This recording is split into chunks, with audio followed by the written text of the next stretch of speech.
Hello बच्चों।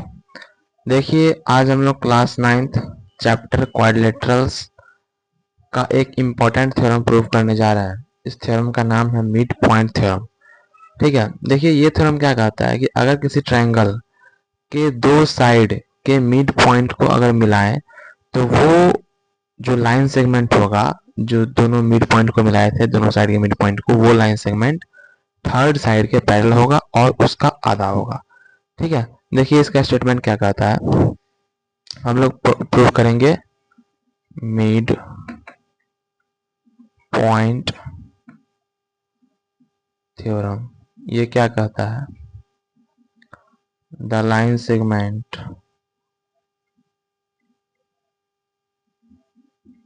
joining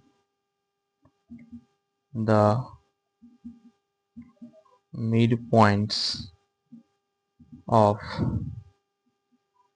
two sides of a triangle is parallel to third side and half of it। ठीक है, देखिए एक triangle कहने का मतलब क्या है, इस थ्योरम का एक ट्रायंगल है। ठीक है, A B C, A B C एक ट्रायंगल है और इस ट्रायंगल में ये जो साइड ए बी है और ए सी है, ए बी साइड का जो मिड पॉइंट है मान लेते हैं ये डी है। ठीक है, और ए सी साइड का जो मिड पॉइंट है वो मान लेते हैं ई है। अगर इस दोनों को ज्वाइन कर दिया जाए तो ये जो डी लाइन सेगमेंट है वो बी सी के पैरेलल होगा और ये जो डी है बी सी का हाफ होगा। यही हम लोग को प्रूव करना है। तो सबसे पहले तो हम लोग गिवन लिख लेते हैं। गिवन में क्या लिखेंगे, ABC इज ए ट्रायंगल, इसमें क्या है, इन विच D and E are the midpoints of AB and AC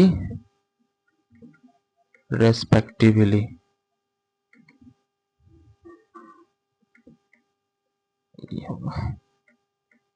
okay, हम लोग को क्या प्रूव करना है, हम लोग को ये प्रूव करना है ये जो लाइन सेगमेंट डी है ये पैरेलल होगा BC के और ये जो DE है ये हाफ होगा BC के।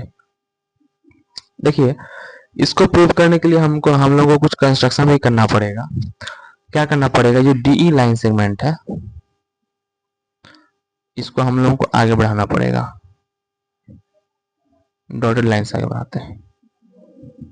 ओके, ये DE है और एक लाइन इस प्रकार से हम लोग ड्रॉ करते हैं, ये जो लाइन है वो AB के पैरेलल हो और ये जहां कट कर रहा है इसको हम लोग मान लेते हैं ये पॉइंट F है। ओके, तो हम लोग को कंस्ट्रक्शन में क्या लिखना पड़ेगा, हम लोग कंस्ट्रक्शन में ये लिखना पड़ेगा, प्रोड्यूस, ये जो डी है उसको आगे बढ़ाए, produce DE two point F and join, ये CF को ज्वाइन कर देंगे, CF join C2F, join C2F और इस प्रकार से ज्वाइन करना हम लोगों को, such that CF parallel AB। Okay, ये जो CF है AB के पैरेलल है। अब देखिए हम लोगों को ये DE और BC को पैरेलल करना है। तो देखिए हम लोग कैसे पैरेलल कर सकते हैं, तो एक आइडिया हो सकता है, जैसे DE है, ये जो DE है ये DF और BC को हम लोग DBCF को अगर पैरेललोग्राम प्रूव कर दें तब जाके DBC के पैरेलल हो सकता है। ओके, तो इसके लिए हम लोग क्या प्रूव करना पड़ेगा?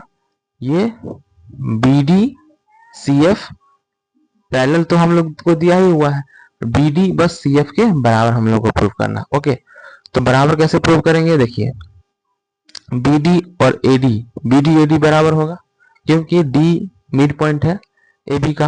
ओके, तो हम लोग को ये दोनों ट्रायंगल लेना पड़ेगा, ए डी ई और सी एफ ई, ये ट्रायंगल लेना पड़ेगा। क्यों? देखिए ए बी और सी एफ पैरेलल है तो, और ए सी ट्रांसवर्सल की तरह काम करेगा, तो ये एंगल और ये एंगल बराबर होगा, ये एंगल और ये एंगल बराबर होगा। ओके,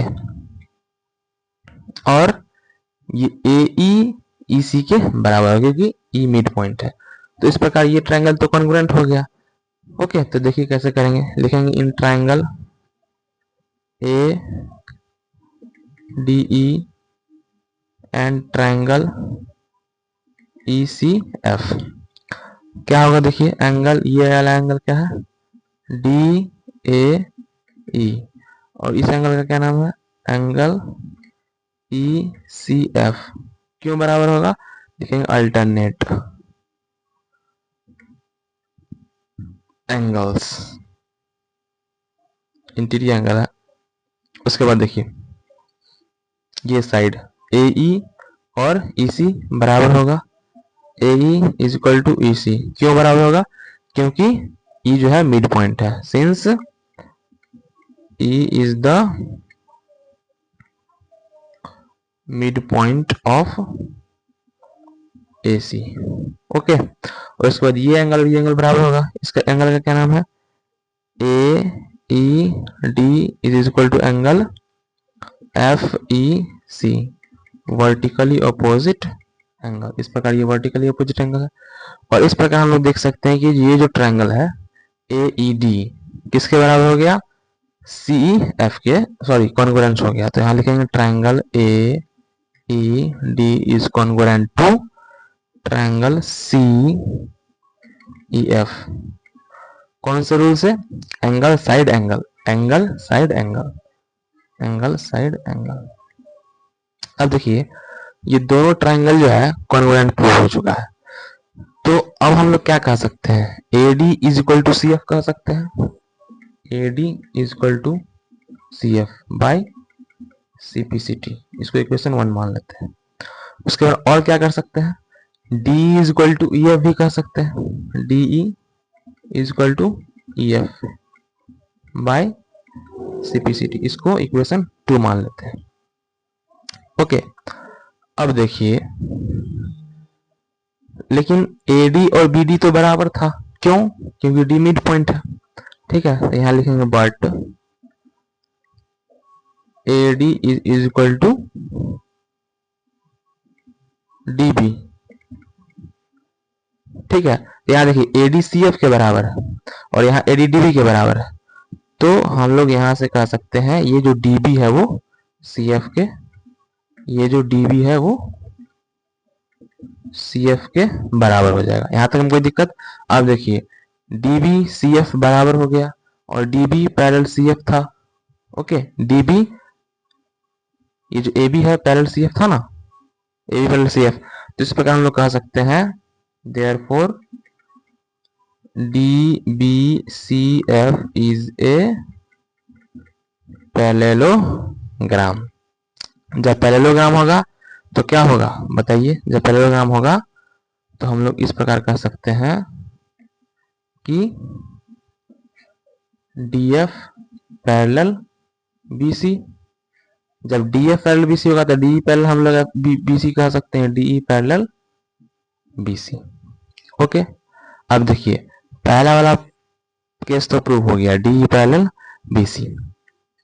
अब देखिए हम लोग को ये प्रूव करना है D is half of B C.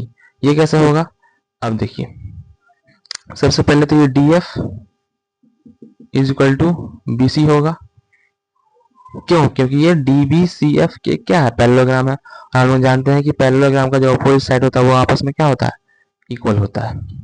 अब देखिए अब यहां से हम लोग ये भी कह सकते हैं, क्या कह सकते हैं कि डी एफ को क्या लिख सकते हैं? D E plus E F is equal to B C.